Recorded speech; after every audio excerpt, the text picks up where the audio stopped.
Hello दोस्तों, आप सभी का फिर से स्वागत है दीपेश जांगड़ झुंझुनू यूट्यूब चैनल के ऊपर। जिस तरह से अपन ने पटवारी के लिए विशेष एक सीरीज स्टार्ट की है, पटवारी एग्जाम होने से पहले पहले अपन 15-20 नंबर का वो जुगाड़ करने वाले हैं विभिन्न विभिन्न विषयों के ऊपर। तो आज का जो अपना टॉपिक रहेगा वो गवर्नर, गवर्नर जनरल और वॉइस राय, इन तीनों को अपन पढ़ने वाले हैं। तो सबसे बड़ा कन्फ्यूजन तो ये होता है कि गवर्नर कब से बनने स्टार्ट हुए, फिर उनको गवर्नर जनरल वो कब से कहने लगे, फिर वॉइस राय कब से कहने लगे। तो उसके लिए मैंने एक छोटा सा चार्ट बनाया था। देखो, सबसे पहले है वो बंगाल का गवर्नर है रॉबर्ट क्लाइव। रॉबर्ट क्लाइव है वो बंगाल का पहला क्या था, गवर्नर था। उसके बाद में रेगुलेटिंग एक्ट आया था 1773 में। जब रेगुलेटिंग एक्ट 1773 में आया, उसके बाद में बंगाल का जो गवर्नर था उसको बोलने लगे बंगाल का गवर्नर जनरल। ठीक है, यानी बंगाल के गवर्नर को बंगाल का गवर्नर जनरल कब से बोलने लगे, जब से रेगुलेटिंग एक्ट 1773 आया था। ठीक है, और पहला अगर बंगाल का गवर्नर जनरल की बात करें वो था वॉरेन हेस्टिंग्स, ये भी याद रखना है। उसके बाद में 1833 में हम सब जानते हैं कि चार्टर एक्ट आया था। 1833 में चार्टर एक्ट आने के बाद में जो बंगाल का गवर्नर जनरल हुआ करता था वही भारत का गवर्नर जनरल होने लगा। ठीक है, तो 1833 के बाद में बंगाल के गवर्नर जनरल को क्या बोलने लगे, भारत का गवर्नर जनरल है वो बोलने लगे। ठीक है, और अगर बात करें अपन भारत के पहले गवर्नर जनरल की, वो थे विलियम बेंटिंग। ठीक है, उसके बाद में भारत सरकार शासन अधिनियम आया 1858। ठीक है, 1857 की क्रांति के बाद में अपन जानते हैं कि भारत सरकार जो अधिनियम है वो 1858 में आया था। ठीक है, 1858 से पहले है वो गवर्नर जनरल बोलते थे, उसी को बोलने लगे फिर बाद में वॉइस रॉय। ठीक है, तो भारत के प्रथम अगर वॉइस रॉय की बात करें वो थे लॉर्ड कैनिंग, जिनके समय 1857 की क्रांति हुई थी। ठीक है, उसके बाद में जब भारत स्वतंत्र हुआ 15 अगस्त 1947, उसके बाद में 1947 से लेकर जब तक संविधान नहीं बना तब तक है वो वापस क्या बोलने लगे, वाइस राय को हटाकर है वो गवर्नर जनरल बोलने लगे। अब बात करें गवर्नर जनरल की, तो यहाँ पे दो क्वेश्चन बनते हैं। एक तो अंतिम वाइस राय कौन था, ठीक है, और जो अंतिम वाइसराय था वही बाद में क्या बन गया, भारत का प्रथम गवर्नर जनरल बन गया था। ठीक है, तो हम जानते हैं कि आज़ादी के समय है वो जो वाइसराय थे वो कौन थे, लॉर्ड माउंट बेटन थे, जिन्होंने जब भारत पाकिस्तान अलग हुआ तो वो लॉर्ड माउंट बेटन योजना के तहत ही वो अलग हुए थे। ठीक है, इसके बाद में अगर इसी प्रश्न को थोड़ा सा और घुमा दें, ठीक है, और प्रश्न अगर इस तरह से आ जाए कि प्रथम भारतीय कौन था, ठीक है, यानी प्रथम भारतीय कौन था गवर्नर जनरल, तो वो कौन था, सी राजगोपालाचारी। ठीक है, तो अगर भारतीय की बात करें, ये नाम यहाँ पे क्या है, इंपॉर्टेंट है। अगर प्रथम भारतीय पूछ ले गवर्नर जनरल, वो आएगा सी राजगोपालाचारी। ठीक है, और अगर ये पूछ ले कि प्रथम गवर्नर जनरल कौन थे, तो इसका आंसर होगा लॉर्ड माउंटबेटन।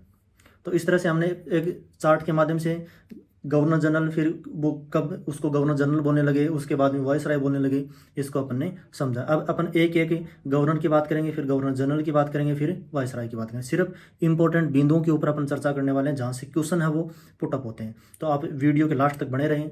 जरूर आपको एक प्रश्न हो, चाहे RS प्री की एग्जाम हो, चाहे SI की एग्जाम हो, चाहे पटवारी की एग्जाम हो, कोई भी एग्जाम हो जिसमें मॉडर्न हिस्ट्री आती है, उसमें यहाँ से प्रश्न वो पक्का मिलेगा। चलिए, तो अब शुरू करते हैं बंगाल के गवर्नर। और सबसे पहले जो बंगाल का गवर्नर बना था प्लासी के युद्ध के बाद में, वो थे रॉबर्ट क्लाइव। ये थे बंगाल के पहले गवर्नर। और इसी के टाइम वो क्या स्टार्ट हुआ था, 1765 में द्विवेद शासन स्टार्ट हुआ था। द्विवेद शासन का मतलब क्या होता है कि दोनों हाथों में शासन। जिस तरह अपन आज भी भारत में देखते हैं कि एक तरफ केंद्र सरकार होती है, एक तरफ राज्य सरकार होती है, उसी समय जब रॉबर्ट क्लाइव बंगाल के गवर्नर थे उस समय भी द्वैध शासन था। द्वैध शासन का मतलब एक तरफ तो ईस्ट इंडिया कंपनी थी, एक तरफ ये बंगाल का नवाब हुआ करता था। बंगाल के नवाब की अगर अपन बात करें तो उसके पास प्रशासनिक काम थे, ठीक है, और ईस्ट इंडिया कंपनी की अगर अपन बात करें तो उनके पास जैसे भू राजस्व से संबंधित, सैनिकों के संबंधित, है ना, सैनिक संरक्षण से संबंधित ये काम थे ईस्ट इंडिया कंपनी के। तो इस प्रकार से यहाँ से प्रश्न आता है कि द्वैध शासन, ठीक है, किस समय था, तो रॉबर्ट क्लाइव के समय था। और ये बंगाल के क्या थे, पहले गवर्नर थे। उसके बाद में अपन पढ़ते हैं वॉरेन हेस्टिंग्स को। वॉरेन हेस्टिंग की बात करें तो इनके समय 1773 में क्या आया था, रेगुलेटिंग एक्ट आया था। रेगुलेटिंग एक्ट का मतलब क्या होता है, रेगुलेटिंग एक्ट का मतलब है ईस्ट इंडिया कंपनी के कार्यों को कंट्रोल करना। ठीक है, तो ये प्रश्न आता है यहाँ से। रेगुलेटिंग एक्ट जब आ गया था तो अपन जानते हैं कि जो गवर्नर था उसको अपन अब क्या बोलने लगे, गवर्नर जनरल बोलने लगे। ठीक है, तो इसी के समय बंगाल में द्वैध शासन है वो खत्म हो गया था। ठीक है, जो 1765 में द्वैध शासन लगा था वो इनके समय क्या हो गया था, खत्म हो गया था। और इन्हीं के समय है वो कोलकाता में सुप्रीम कोर्ट की स्थापना हो गई थी। ठीक है, और अगर अपन थोड़ा सा और डीपली देखें तो इस समय जो पिट्स इंडिया एक्ट आया था 1784 में, ठीक है, पिट्स इंडिया एक्ट का काम था कि रेगुलेटिंग एक्ट की कमी देखना। ठीक है, 1773 का जो रेगुलेटिंग एक्ट था उससे ये थोड़े से मतलब संतुष्ट नहीं थे, तो उसकी कमियों को देखना। ठीक है, तो वो आया था पिट्स इंडिया एक्ट 1784 में, और ब्रिटिश सरकार द्वारा इनके विरुद्ध वो महाभियोग लगाया था और इनको हटा दिया था। उसके बाद में आए थे लॉर्ड कॉर्नवालिस, ये बहुत ज़्यादा इंपॉर्टेंट है परीक्षा के लिहाज से अगर अपन देखें तो। लॉर्ड कॉर्नवालिस, इसके समय वो पुलिस, इनको बोलते हैं पुलिस व सिविल का जनक, ठीक है, सिविल सेवा का इनको जनक बोलते हैं। लेकिन अगर प्रश्न यह आ जाए कि सिविल सेवा के लिए जो उच्च पदों के ऊपर नियुक्ति है वो कब स्टार्ट हुई, तो उसका आंसर होगा डलहौजी। ध्यान रखें, दोनों चीज़ें अलग हैं। अगर ये पूछें कि सिविल का जनक कौन है, सिविल सेवा का जनक कौन है, ठीक है, पुलिस सेवा का जनक कौन है, तब तो आंसर होगा लॉर्ड कॉर्नवालिस। और अगर ये पूछे कि सिविल सेवा के लिए उच्च पदों पर नियुक्ति का जो प्रावधान स्टार्ट हुआ कब स्टार्ट हुआ, तो वो हुआ लॉर्ड डलहौजी के समय, ठीक है।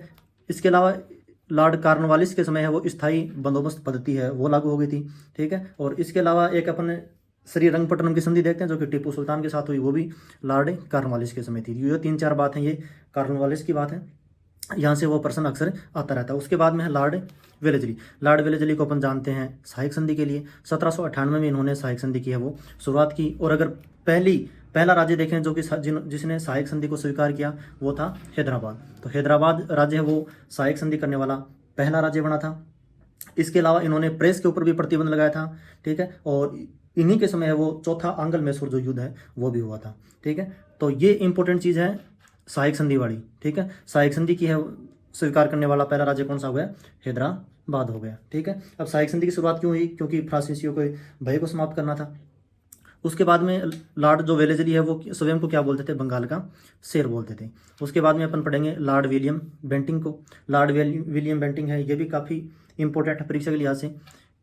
इनके समय 1833 के चार्टर एक्ट द्वारा बंगाल, अब ये जब 1833 का चार्टर एक्ट आया उसके बाद में बंगाल के गवर्नर जनरल को क्या बोलने लगे, भारत का गवर्नर जनरल बोलने लगे। यानी पहले तो गवर्नर जनरल वो सिर्फ बंगाल का था। जब ये 1833 का चार्टर एक्ट, ये चार्टर एक्ट है, इसके अपन अलग से वीडियो बनाएंगे। बंगाल के गवर्नर जनरल को क्या बोलने लगे, भारत का गवर्नर जनरल बोलने लगे, ठीक है। अब बेंटिंग से याद रखना, बेंटिंग का मतलब बैन, बेंटिंग को याद रखना, बैन से याद रखना। बैन का मतलब बंद करना, यानी जो भी उस समय ऐसी प्रथाएं थी, कुप्रथाएं थी, जैसे सती प्रथा हो गई, ठगी प्रथा हो गई, ठीक है, इनको इन्होंने क्या किया, बंद किया। यानी राजा राम मोहन राय की सहायता से, जब राजा राम मोहन राय को अपन पढ़ेंगे वहाँ देखेंगे कि राजा राम मोहन राय और विलियम बेंटिंग दोनों ने मिलकर सती प्रथा को क्या किया, समाप्त किया। इसके अलावा लॉर्ड विलियम बेंटिंग भारत के पहले गवर्नर जनरल है। उससे पहले जो गवर्नर जनरल थे वो कहाँ के थे, वो सिर्फ बंगाल के हुआ करते थे। जब चार्टर एक्ट 1833 का है उसके बाद में जो बंगाल का गवर्नर जनरल था वो भारत का गवर्नर जनरल है वो होने लगा। तो लॉर्ड विलियम बेंटिंग क्या था, भारत का पहला गवर्नर जनरल था, ठीक है। उसके बाद में बात करेंगे चार्ल्स मेडकोप की। तो चार्ल्स मेडकोप की बात करें तो इन्होंने भारतीय प्रेस का मुक्तिदाता, यानी प्रेस को वो स्वतंत्रता इन्होंने दे दी थी। उसके बाद में एक बीच में आता है एलन ब्रो भी आता है, जिन्होंने दास प्रथा का अंत किया था, ठीक है। दास प्रथा के अंत के साथ जो आजकल आप संडे के दिन आराम से छुट्टी मनाते हो, तो संडे की जो छुट्टी है स्टार्ट हुई वो भी किसके टाइम स्टार्ट हुई, एलन ब्रो के टाइम में वो स्टार्ट हुई, ठीक है। ये दास प्रथा का अंत आ गए, ठीक है। इसके अलावा अपन संडे की छुट्टी भी लिख सकते हैं यहाँ पे, ठीक है, संडे की छुट्टी। ये स्टार्ट करने वाला कौन था, लॉर्ड एलन ब्रो। उसके बाद में आते हैं लॉर्ड डलहौजी। तो लॉर्ड डलहौजी इनको बोलते हैं भारतीय रेलवे का जनक। यह प्रश्न तो बहुत बार आ गया, भारतीय रेलवे का जनक बोलते हैं लॉर्ड डलहौजी को बोलते हैं, ठीक है। पहली बार डाक टिकट का प्रचलन, देखो रेलवे में अपन क्या करते हैं, टिकट, तो रेलवे से टिकट याद रखना है, डाक टिकट। तो पहली बार डाक टिकट का प्रचलन भी किसके समय स्टार्ट हुआ, लॉर्ड डलहौजी के समय। और इन्हीं के समय वो शिमला को वो ग्रीष्मकालीन राजधानी बनाई गई, ठीक है। और ये जो इनकी इंपॉर्टेंट नीति है, राज्य हड़प नीति, ठीक है, डॉक्ट्राइन ऑफ लैप्स। तो राज्य हड़प नीति के जन्मदाता भी कौन है, लॉर्ड डलहौजी हैं, ये भी याद रखना है, ठीक है। तो कहने का मतलब लॉर्ड डलहौजी को ये इतने महत्वपूर्ण काम किए, इसलिए इनको बोलते हैं आधुनिक भारत का निर्माता बोलते हैं। चाहे वो रेलवे के विकास को लेकर हो, चाहे संचार प्रणाली के विकास को लेकर हो, चाहे डाक टिकटों के प्रचलन को लेकर हो, चाहे ये हड़प नीति है, ये भी याद रखनी है। ब्रिटिश साम्राज्य के विस्तार के लिए इसने हड़प नीति, यानी वो गोदवाड़ी जो अपन पढ़ेंगे इसके बारे में अलग से, राज्य हड़प नीति, ठीक है। तो ब्रिटिश साम्राज्य के विस्तार के लिए इसने क्या लागू की, हड़प नीति लागू की। और पहले राज्य की बात करें अगर अपन, हड़प नीति के द्वारा पहला राज्य जो हड़पा गया वो कौन सा था, सतारा, ठीक है। राजस्थान की बात करें तो उदयपुर भी इसमें शामिल है, और सतारा कहाँ है, महाराष्ट्र में, ठीक है। उसके बाद में 1857 क्रांति हुई। 1857 क्रांति के बाद में जो पहले जो भारत का जो गवर्नर जनरल हुआ करता था उसको बोलने लगे भारत का वॉइसरॉय, ठीक है। तो पहला अगर वॉइसरॉय की बात करें तो वो कौन था, लॉर्ड कैनिंग। ये अंतिम में भारत का गवर्नर जनरल भी था और पहला वॉइसरॉय भी था। तो यहाँ से प्रश्न बहुत ज़्यादा परीक्षा में आते हैं कि अंतिम गवर्नर जनरल कौन था, पहला वॉइसरॉय कौन था, अंतिम वॉइसरॉय कौन था, ठीक है, बंगाल का प्रथम गवर्नर कौन था।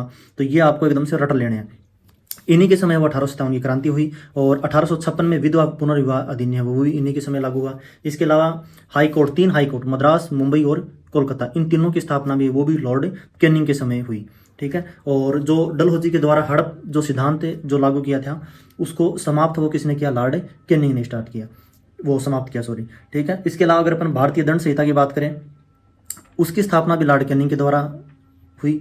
ठीक है, और ये जो तीनों जो हाई कोर्ट की स्थापना हुई, ये इंडियन हाई कोर्ट एक्ट जब पारित हुआ उसके तत्वाधान में ये तीनों हाई कोर्ट की है वो स्थापना हुई, मद्रास, मुंबई और कोलकाता, ये याद रखना है। उसके बाद में अपन पढ़ते हैं लॉर्ड मेयो। लॉर्ड मेयो तो प्रथम बार जब जनगणना पढ़ते हैं तब अपन पढ़ते हैं कि प्रथम बार जनगणना 1872 में हुई। ठीक है, वो किसके समय हुई, लॉर्ड मेयो के समय हुई। ठीक है, लॉर्ड रिपन के समय है वो नियमित जनगणना स्टार्ट हो गई थी। उसके अलावा लॉर्ड मेयो की बात करें तो ये प्रथम ऐसा वायसराय था जिसकी एक अंडमान जो निकोबार वहाँ पे एक अफगान द्वारा क्या कर दी, चाकू से हत्या इनकी कर दी गई। तो यहाँ से भी प्रश्न वो बढ़ने की तो कमी संभावना। इनकी ये पूछेंगे प्रथम बार जनगणना जो 1872 में हुई वो किसके समय हुई, लॉर्ड मेयो के समय। और इसके अलावा अजमेर में मेयो कॉलेज की स्थापना वो भी किसके समय हुई, लॉर्ड मेयो के समय। उसके बाद में लॉर्ड लिटन ने जो वर्नाक्यूलर जो प्रेस एक्ट था उसको पारित करके भारतीय समाचार पत्रों पर कठोर प्रतिबंध कर दिया। ठीक है, यानी जो भारतीय जो भी समाचार पत्र थे अगर वो इनके हिसाब से अगर इनके विरुद्ध अगर कुछ लिख दिया तो उनकी मशीन ही जब्त कर लेते थे। इस प्रकार का एक एक्ट था वर्नाकुलर प्रेस एक्ट, और उसके द्वारा वो भारतीय समाचार पत्रों पर कठोर वो प्रतिबंध लगाया गया। 1878 में शस्त्र रखने यानी हथियार रखने व व्यापार करने के लिए भी लाइसेंस है वो जरूरी कर दिया। तो ये लॉर्ड रिटन अगर भारत के परिप्रेक्ष्य से देखें तो एक मतलब इसने काम ही इस टाइप से किए, जैसे शस्त्र रखने के लिए, व्यापार करने के लिए लाइसेंस है। ठीक है, और इसके अलावा जो समाचार पत्र हैं उनके ऊपर भी कठोर प्रतिबंध लगा दिया है। उसके बाद में लॉर्ड रिपन, तो लॉर्ड रिपन की अगर अपन बात करें तो ये भारत के उद्धारक थे। इन्होंने बहुत सारे काम हो भारत के, यानी यहाँ से अपन को एक आज़ादी की है वो सुगंध है वो आने लगी थी। तो ये भारत के उद्धारक बोलते हैं इनको। और इनके समय एक तो नियमित जनगणना स्टार्ट हुई। ठीक है, नियमित जनगणना। इसके अलावा अगर अपन बात करें ये 1881 में हुई, उसके बाद से अभी तक चली आ रही है। प्रथम जो कारखाना अधिनियम पारित हुआ वो भी लॉर्ड रिपन के समय ही वो हुआ था।